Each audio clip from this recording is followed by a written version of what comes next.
If you remember Bruce Wayne shopping for capes, penguins packing heat, and Catwoman riding a T-Rex skeleton, then you grew up playing Lego Batman, the game. But which one? Because there were 4 completely different versions released across 10 different platforms, and in this video we're going to compare each of them. But first, let's set the scene. 2008 was a banner year for Lego games. After the success of the Star Wars adaptations, developers TT were given the green light to expand to other licenses. The first being Indiana Jones, and just like the Star Wars games, this one would focus on adapting the classic trilogy of movies. The second TT game that year would be Lego Batman. But while the Cape Crusader had appeared in a number of movies, TV shows, animated shows, and naturally graphic novels, the Lego Batman game wouldn't be based on any one particular incarnation of the character. Instead, Lego decided to go with their own take, which would incorporate elements from the franchise's long history. So, how did they do? Let's begin by taking a look at the flagship version released for the PlayStation 2, PlayStation 3, Nintendo Wii, Xbox 360, PC, and Mac. The plot is pretty simple. Every major villain ever, and then some, have escaped from Arkham Asylum, and it's up to Batman and Robin to put them back behind bars. Just like the Star Wars games, Lego Batman is split into 3 main sections, each focusing on a selection of villains headed by either the Riddler, the Penguin, or the Joker. Another great touch is that instead of your usual doorways to the sections, Lego Batman has them accessible via one of 3 iconic vehicles, which will also play a part in each of the sections. We start with the Riddler's section. His team of villains is comprised of Two-Face, Mr. Freeze, Clayface, and Poison Ivy, each with their own level. The first level takes place on the streets of Gotham and has the crime-fighting duo go after Clayface. Dear God, Robin, look at the size of those f***ing rats. Now, gameplay-wise, Lego Batman sticks very close to the formula established by the other TT games. You make your way through linear levels, fighting enemies, doing puzzles, and collecting studs. The game does introduce a few new moves like the Batarang, the ability to pick up objects, and to walk across tightropes. Okay, Robin, follow me.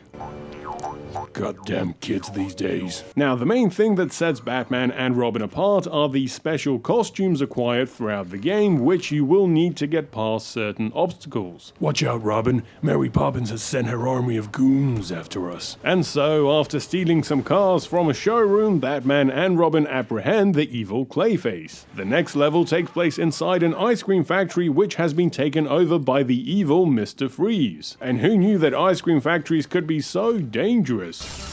Whoops.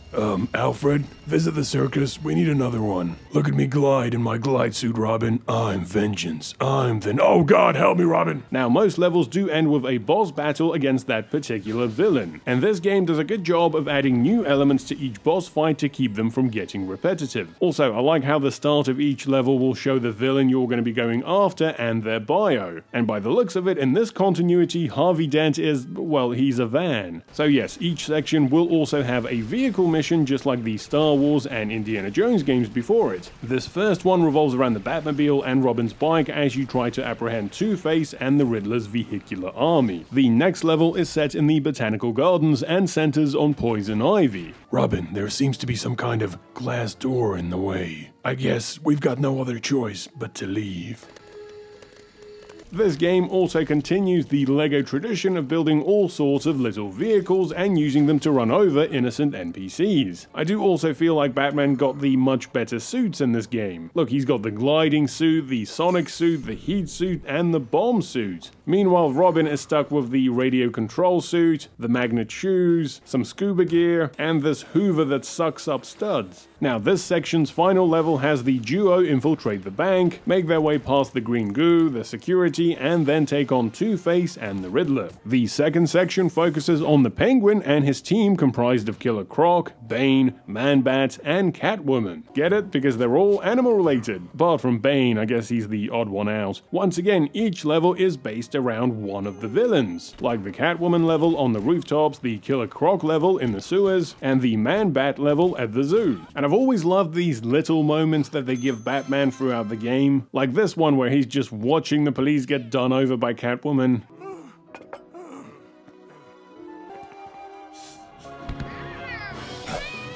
All the time he just glares at the big crocodile, causing him to scamper away. Not now, Robin. I'm having fun. Speaking of which, there is also a penguin level set in Cobblepot's lair, which is filled with goons and actual penguins with guns. Also, this section's vehicular mission will have you driving the Batboat. Now, gameplay aside, the developers really did outdo themselves when it came to the look of the levels. Their design seems to be an amalgam of different Batman media. It borrows heavily from the animated series, but also includes elements from the Burton and the Schumacher movies, with a sprinkling of the Danny Elfman soundtrack to enhance the mood of the game. The third section is based around the Joker, who's accompanied by Harley, the Mad Hatter, Killer Moth, and the Scarecrow. The Mad Hatter's level is set at the Ace Chemicals building, where you clean up all this green gunk. We then move on to the Harley level at the amusement park. This is followed by a vehicle level where Batman takes on the Scarecrow in the Batwing and does monumental levels of collateral damage to the city in the process, and then a level back on the streets where you chase the Killer Moth. I love how these generic blonde ladies don't even care that the nightclub is filled with goons, they're just there for the gram. This level also has the infamous dance floor, complete with the Buzz Lightyear looking robot.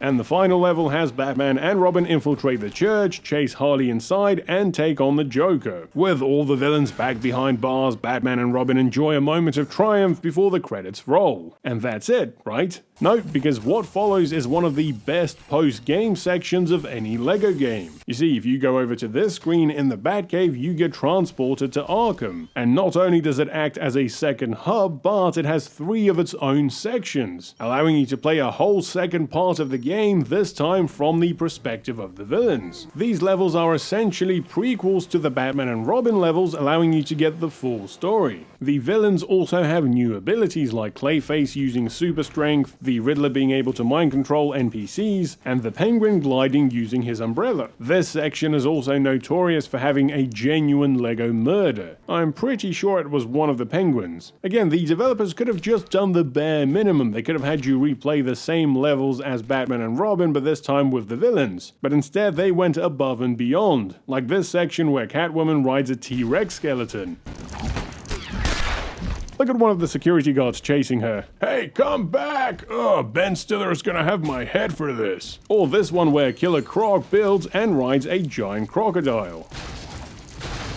Look at all the sanitation workers just calmly watching this monstrosity. Yeah, these Gotham boys have seen some shit before. Same with the police, they're so used to seeing the Joker they don't even acknowledge him anymore. Plus, the villain sections also have their own vehicle levels. Overall, these sections are an amazing addition to what was already a great LEGO game. Naturally, LEGO Batman also has all the bonus content that you'd expect from a TT game, like the mini-kits, the bonus levels, and the alternate characters like Batgirl and Nightwing. Okay, so that's it for the flagship game. Now let's move on to the handhelds. The PSP version is almost identical to the console, apart from a slight downgrade in graphics and resolution. Plus, it's also missing the co-op multiplayer. For those interested, here is a 30-second comparison between the PC, Wii, and PSP version of the game.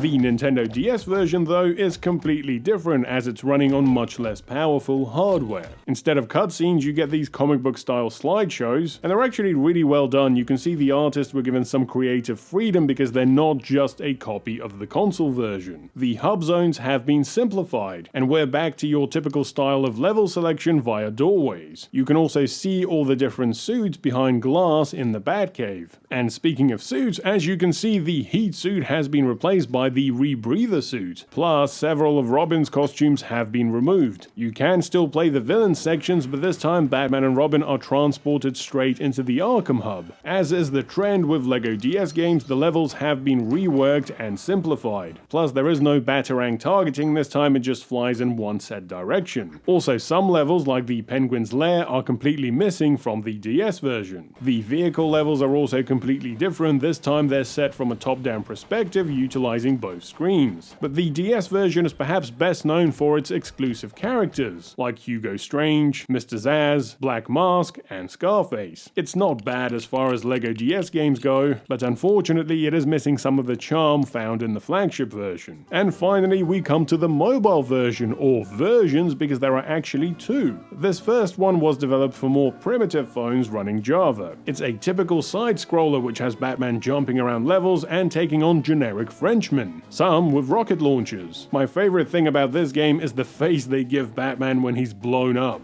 Robin, help! I don't know how to get off the grappling hook. There's not really much else to say about this one, it's a nice little platformer. Now, the second mobile game was developed for more advanced smartphones. This one is presented in the style of classic beat-em-ups like Streets of Rage. It starts with Batman riding into the scene of the crime. I'm not sure what the goons are trying to do with this lady. Are they stealing her hairbrush? Now, this version is actually pretty good as far as mobile games go. It manages to carry a lot of the elements from the main game over, from the combat and Batarang throwing to building contraptions and pulling levers. Also, I like all the little animations this game has, like the enemies breaking into pieces and Batman gliding down onto the streets. Oh wait, what's going on? Why is Batman racing Mr. Freeze in his van? Oh nice, the water cannon from the flagship made it into this one. Oh wait, no, it's an actual cannon. And then, sure enough, you then just have to mow down wave after wave of generic goon. I guess Java Batman doesn't mind breaking his one rule. This version follows the general plot of the flagship game. There are 8 levels, each one based around a specific boss. And so there we have it, every version of LEGO Batman, the game. And it's easy to see why this one has become one of the most beloved classic LEGO TT games. Not only does it do a great job of adapting the Batman franchise to LEGO form, but it's also packed with content, characters, and locations to satisfy even the most hardcore fans. But that's just my take. Please leave a comment below with your memories of LEGO Batman. Which version was your favorite? And which LEGO or Batman game would you like to see me cover in the future? As always, thanks for watching. Please consider supporting me on Patreon, and a big thanks to all my existing patrons. Also, if you've enjoyed this video, please like, subscribe, and hit the bell. Thanks for watching, and I'll see you next time.